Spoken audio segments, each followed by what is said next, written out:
ہرقل شاہ روم نے قریش کے قافلے میں ایک آدمی بلانے کو بھیجا، اور اس وقت یہ لوگ تجارت کے لیے ملک شام گئے ہوئے تھے، اور یہ وہ زمانہ تھا جب رسول اللہ صلی اللہ علیہ وسلم نے قریش اور ابو سفیان سے ایک وقتی عہد کیا ہوا تھا۔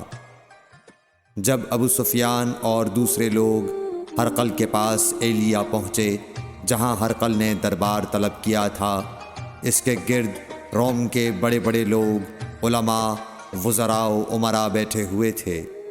ہرقل نے ان کو اور اپنے ترجمان کو بلوایا، پھر ان سے پوچھا کہ تم میں سے کون شخص مدعی رسالت کا زیادہ قریبی عزیز ہے؟ ابو سفیان کہتے ہیں کہ میں بول اٹھا کہ میں اس کا سب سے زیادہ قریبی رشتہ دار ہوں۔ یہ سن کر ہرقل نے حکم دیا کہ اس ابو سفیان کو میرے قریب لا کر بٹھاؤ اور اس کے ساتھیوں کو اس کی پیٹھ کے پیچھے بٹھا دو۔ پھر اپنے ترجمان سے کہا کہ ان لوگوں سے کہہ دو کہ میں ابو سفیان سے اس شخص یعنی محمد صلی اللہ علیہ وسلم کے حالات پوچھتا ہوں۔ اگر یہ مجھ سے کسی بات میں جھوٹ بول دے تو تم اس کا جھوٹ ظاہر کر دینا۔ ابو سفیان کا قول ہے کہ خدا کی قسم، اگر مجھے یہ غیرت نہ آتی کہ یہ لوگ مجھ کو جھٹلائیں گے تو میں آپ صلی اللہ علیہ وسلم کی نسبت ضرور غلط گوئی سے کام لیتا۔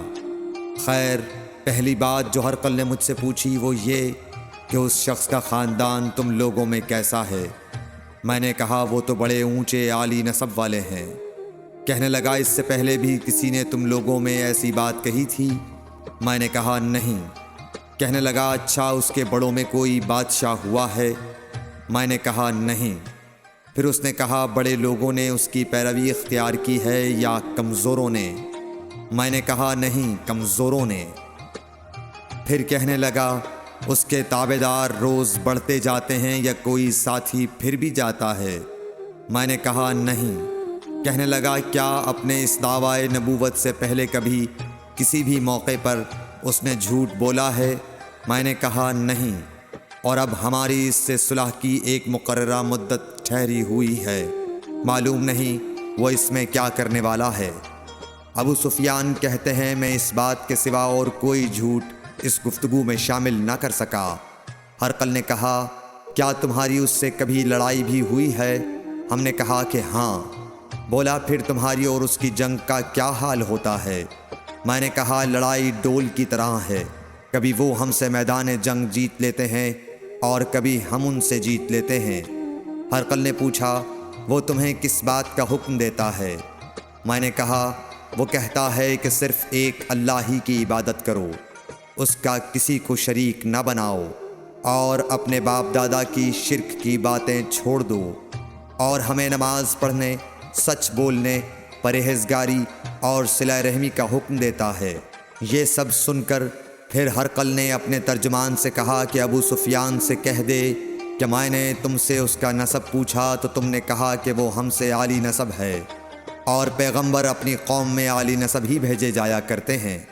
میں نے تم سے پوچھا کہ دعوی نبوت کی یہ بات تمہارے اندر اس سے پہلے کسی اور نے بھی کہی تھی؟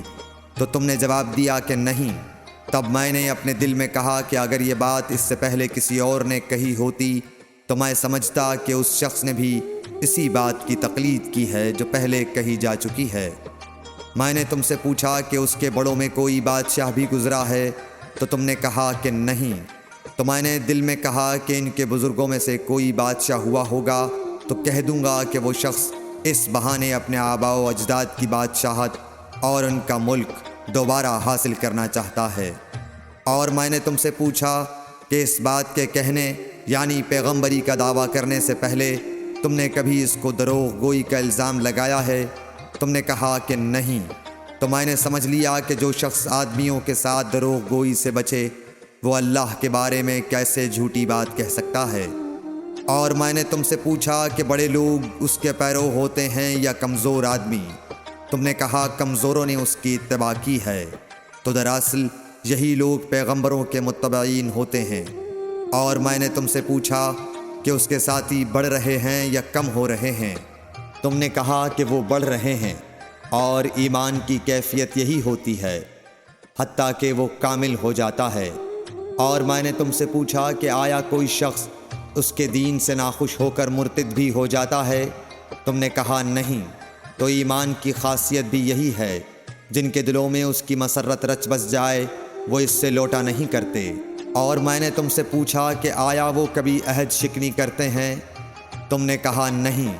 پیغمبروں کا یہی حال ہوتا ہے، وہ عہد کی خلاف ورزی نہیں کرتے۔ اور میں نے تم سے کہا کہ وہ تم سے کس چیز کے لیے کہتے ہیں؟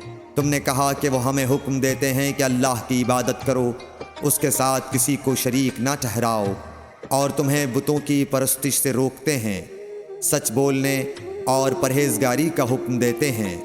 لہٰذا اگر یہ باتیں جو تم کہہ رہے ہو سچ ہیں تو ان قریب وہ اس جگہ کا مالک ہو جائے گا کہ جہاں میرے یہ دونوں پاؤں ہیں۔